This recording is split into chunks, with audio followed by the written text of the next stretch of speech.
Right, so the first thing I did was I've made a stencil, just quite a crude one. All I've used is watercolour paper, nothing fancy. I'm going to use just a normal sponge. I've mixed up some acrylic paint with fabric medium, but you can also just use fabric paint. Okay, so holding the stencil down, what I've done is I'm just going to dab on, just taking care that it doesn't bleed too much, but if it does, it's not the end of the world. You can always clean it up with a brush later on. Okay, so once that's done, you'll end up with something like this. The next thing I've done is I've actually placed underneath. Now I've used the opposite side of this cloth because it was from a skirt and I had quite a lot of it available. So placed it like that on top. The next thing I'm going to do is I'm going to just stitch around the outside. Now if this was going to be something, so I'm using gold thread here. If this was going to be something I was going to put in the wash, I could do this on the machine. I could just like carefully just stitch around the edge on the machine, and then that would allow it to fray back. Obviously this is denim, so I need to take into account the fact that it will fray.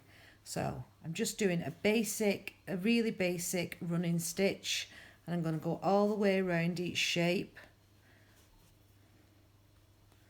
right to the end.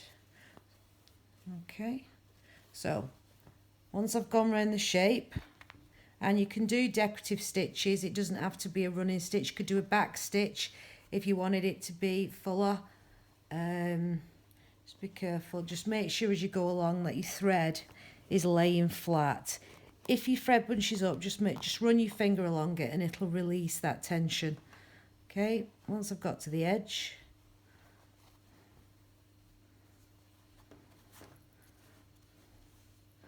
like so. There we go, right, all the way around. So the next step is to just secure it on the back with a couple of slip stitches. So on this one here, you can see I've got a backing thread, so I'm going to lift it up slightly.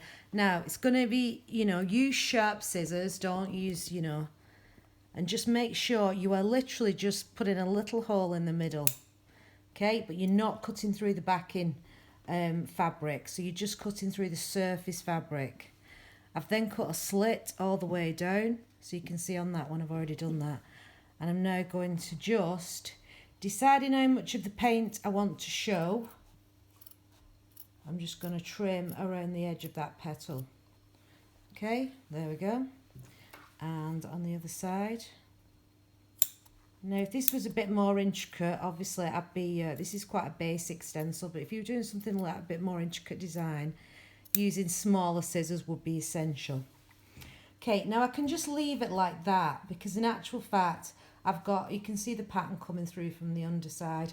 It doesn't have to be the same type of fabric. I could use a different colour fabric. It could have a pattern on it, a contrasting colour, anything like that. The next thing I decided to do was, as this isn't going to go in the wash, I've decided to put some embellishments on, and I've just stitched some beads on it. Now I did use a beading needle for this because the beads I chose to use have got a very small eye, so you might need to buy a specific beading needle in order to do this. For this one here, I've gone very basic, just kept the colours, kind of neutral really, so that they're very light. On this one here, I've gone for silver and gold beads, which reflected the embroidery thread that I used.